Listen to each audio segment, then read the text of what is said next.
his chance of getting the nomination. So by June 4th of 1968, Robert Kennedy had won Democratic presidential primaries in both South Dakota and California, and these certainly were going to boost his chances for the nomination for the presidency, but the next stop was going to be Chicago, and he really wanted to win Illinois. Well, during the early morning hours of June 5th, 1968, it was about 12:15 a.m., so we were only 15 minutes into June 5th, okay? He wins the California primary, and he's at the Ambassador Hotel in Los Angeles, where he's going to address his supporters or deliver a victory speech for his California primary win, okay? So it's like 12:15 in the morning, so it's only 15 minutes into June 5th, 1968. Kennedy's going to step up to a podium at the Ambassador Hotel in Los Angeles, and he's going to speak to his supporters there, give a victory speech. And one of the things he says is, and now we're on to, she finishes the speech by saying, we're on to Chicago and let's win there. That was kind of the last thing, and then he walked away. Well, after he had made his speech, he and his entourage exited the hotel through the kitchen area. And the reason they went through the kitchen area was the route would be a faster way to exit the hotel, because they really wanted to avoid the media. They wanted to get the heck out of there and get ready for their trip to Chicago. So the easiest route out of the hotel was to go through the kitchen area, and that's what he did, to avoid the media. As he went through the kitchen area, he stopped and shook hands with several well-wishers. He talked to a lot of hotel staff, and you know, just the, how would I put this, just the, maybe the lowest level employee in the kitchen he spent time with, which they would never obviously forget. But he took time in the kitchen as they went through to talk to the people, shake hands with people. He just was very, very kind to the people that were behind the scenes that made this, you know, this whole thing going on in the Ambassador Hotel for him work. Well, as he began to exit the kitchen area, a young man stepped in front of Robert Kennedy and shouted, "Kennedy, you son of a bitch," and fired an 8-shot 22 caliber revolver several times towards Kennedy and his entourage. So as Kennedy had wished well to the people in the kitchen, as he's getting ready to exit that kitchen area, a man steps in front of Kennedy and yells, "Kennedy, you son of a bitch," and fires an 8-shot 22 caliber revolver several times towards Kennedy and his entourage.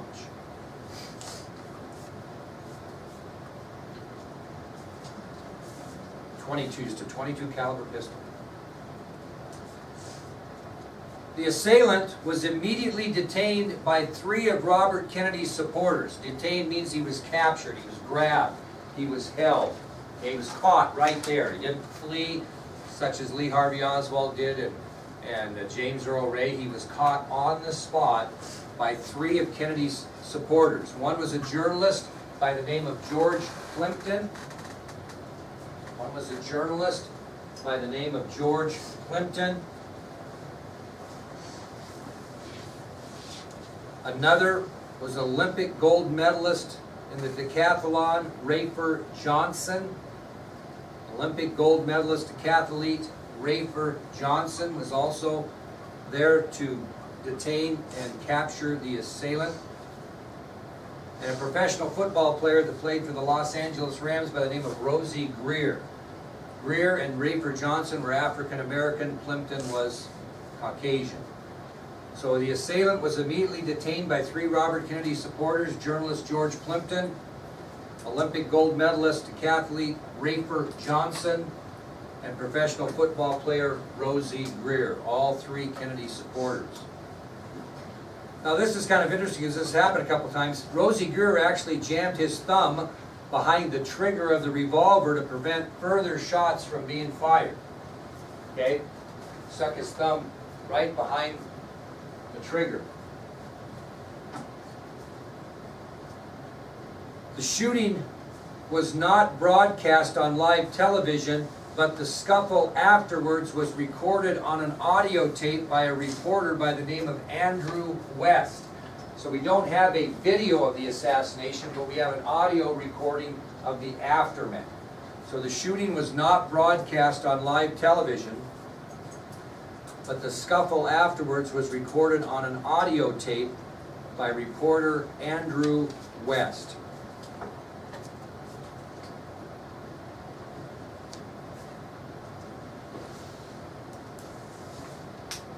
Senator Kennedy was shot twice in his back and once behind his right ear at a pretty close range. So he was shot twice in the back and once right behind the right ear at very close range.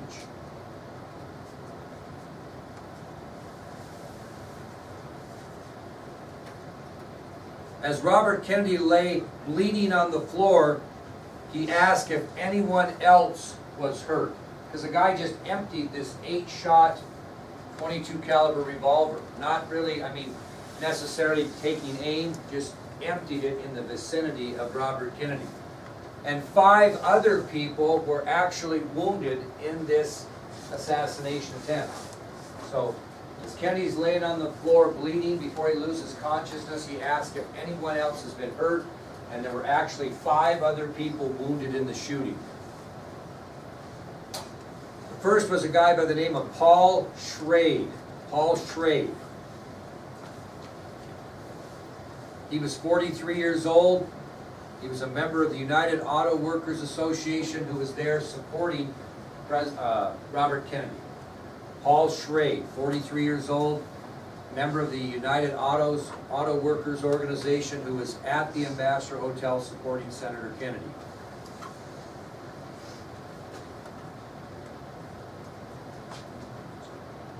Another person wounded in the shooting was Elbjvw Evans, also 43, a Democratic Party activist. Elbjvw Evans, age 43, a Democratic Party activist.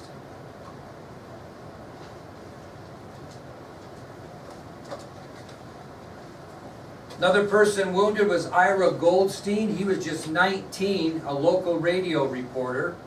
Ira Goldstein, age 19, a local radio reporter.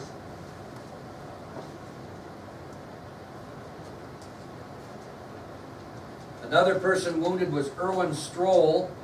He was just 17. And he was a Kennedy campaign volunteer, a type of kid who would hand out campaign buttons and run errands for those that were trying to get Bobby Kennedy a victory in California. Erwin Stoll, age 17, a Kennedy campaign volunteer.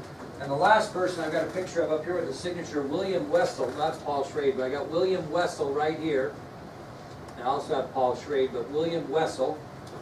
And William Wessel was 30 and he was a reporter for ABC News.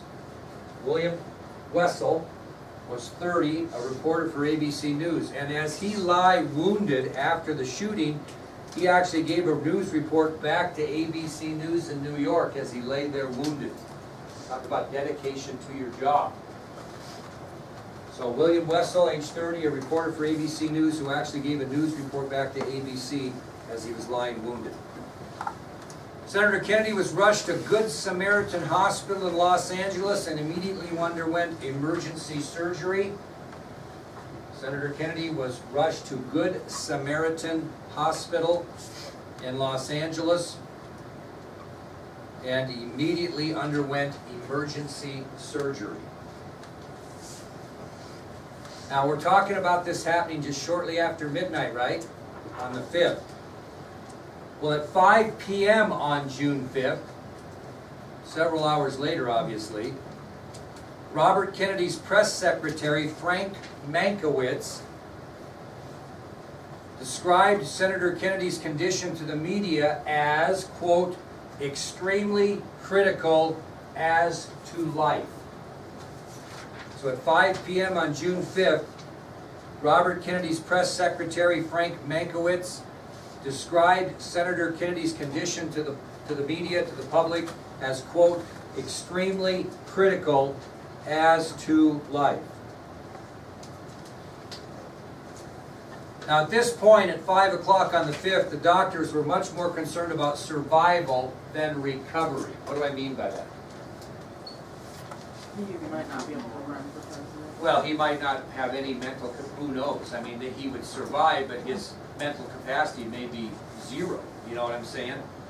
And it was Ted Kennedy that came in and stated to Ethel, his wife, the doctors think we should pull the life support because this is no way for him to live.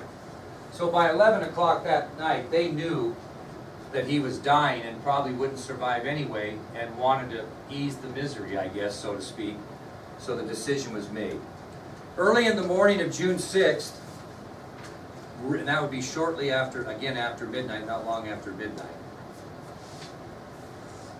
Father Thomas Picha was summoned to Good Samaritan Hospital. Why was he summoned there, Kezia? To give Robert Kennedy the last rites and sacrament of the Catholic Church. So early in the morning of June 6th, Father Thomas Picha was summoned to administer the last rites of the Catholic Church to Senator Kennedy. Finally, at 1:59 a.m., 1:59 in the morning on June 6th, Frank Mankiewicz again addresses the media. At 1:59 a.m. on June 6th, Mankiewicz again addresses the media. You don't have to write this down, but this is what he said. He said, quote, Senator Robert Francis Kennedy died at 1:44 a.m. today, June 6, 1968. With Senator Kennedy at the time of his death were his wife Ethel, his sisters Mrs. Stephen Smith and Patricia Lawford, brother-in-law Stephen Smith, and Mrs. John F. Kennedy. He was 42 years old. He was so shook up, you could tell when you see it on video. He omitted that someone else was there when Robert Kennedy died. Who else was there that he forgot to mention on national television? Who else would have been there? Edward Kennedy, his brother. So he said again, quote, Senator Robert Francis Kennedy died at 1:44 a.m. today, June 6, 1968. With Senator Kennedy at the time of his death were his wife Ethel, his sisters Mrs. Stephen Smith and Patricia Lawford, brother-in-law Stephen Smith, and Mrs. John F. Kennedy. He was 42 years old. Mankiewicz later apologized to the media for omitting Senator Edward Kennedy from the list of who was with Bobby when he died. Well, after his death, Senator Kennedy's body was taken for autopsy. Unlike his brother's, it was done where? At the place he was killed, which was Los Angeles. Remember, the president's body was taken back to Washington, D.C., remember?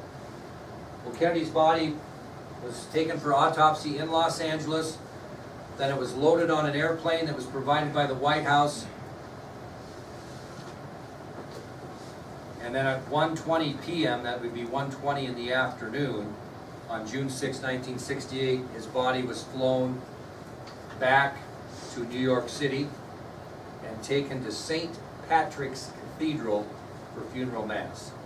So after his death, Senator Kennedy's body was taken for autopsy.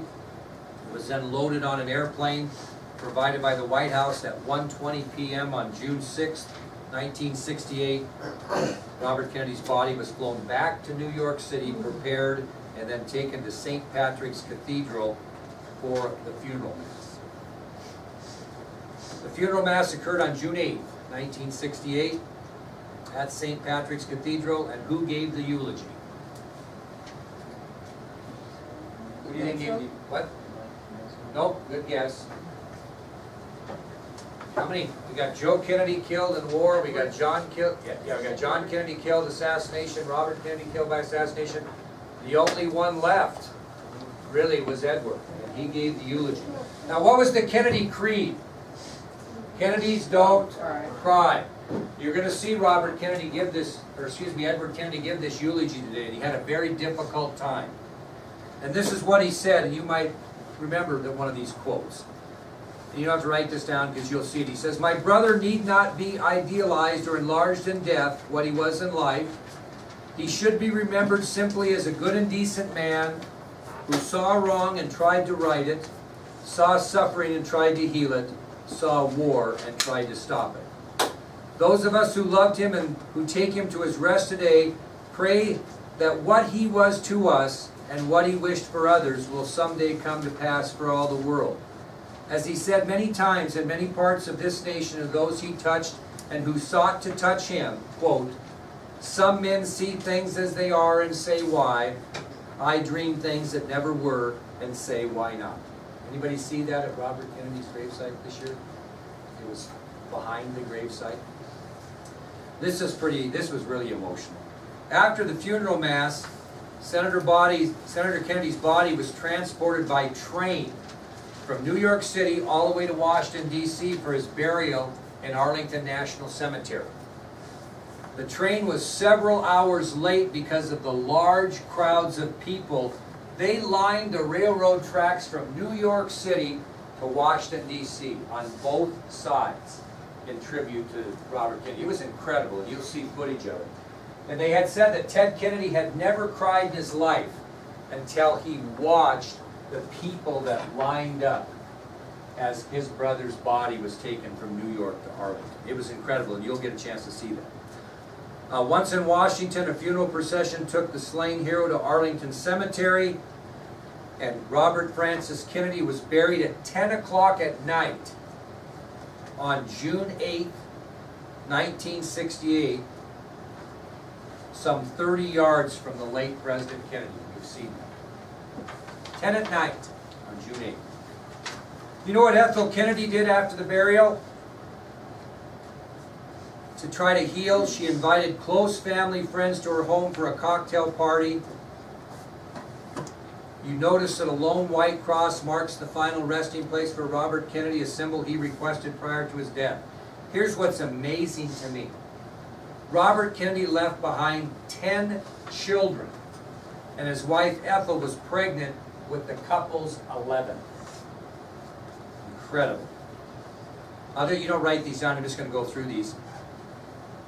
Kathleen Kennedy Townsend, Joseph Patrick Kennedy II, Robert Francis Kennedy Jr., David Anthony Kennedy, who is deceased, I will tell you about that in a minute, Mary Courtney Kennedy, Michael Lemoyne Kennedy, deceased, Mary Carey Kennedy, Christopher George Kennedy, Matthew Maxwell Taylor Kennedy, Douglas Harriman Kennedy, and Rory Elizabeth Catherine Kennedy, the 11th and the one that was unborn at the time of his assassination.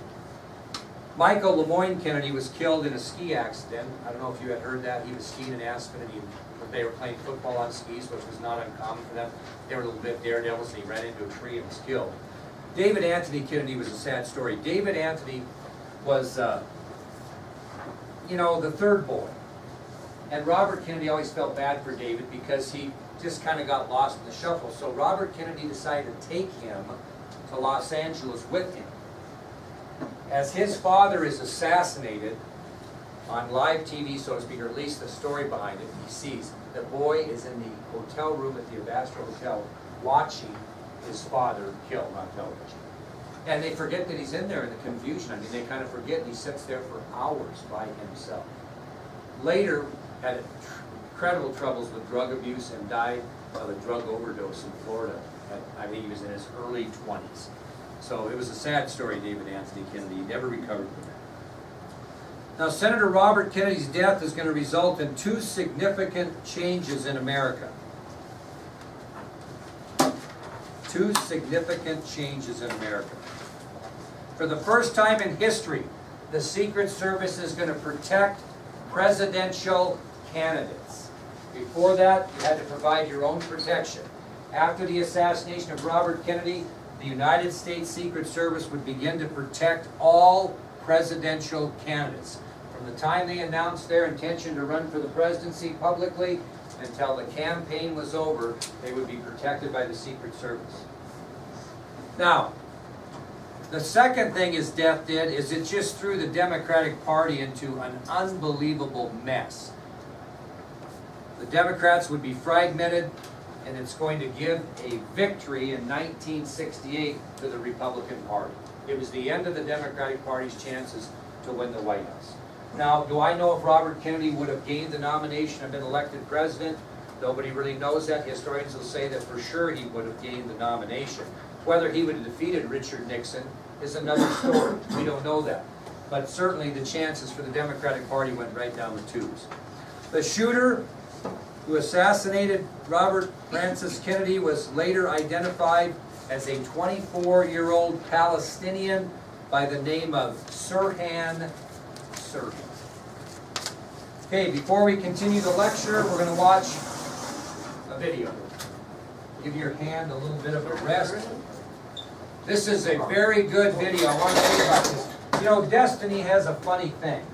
So, if you've heard, CNN is doing this great big 6-series part on the Kennedys from start to finish.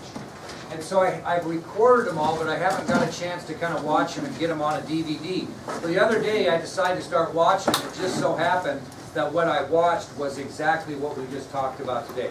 So this is going to start about a 32-minute profile on Robert Kennedy and then his assassination. So I think you'll really enjoy it. So Tig, while you're up, if you could get the lights, that'd be great.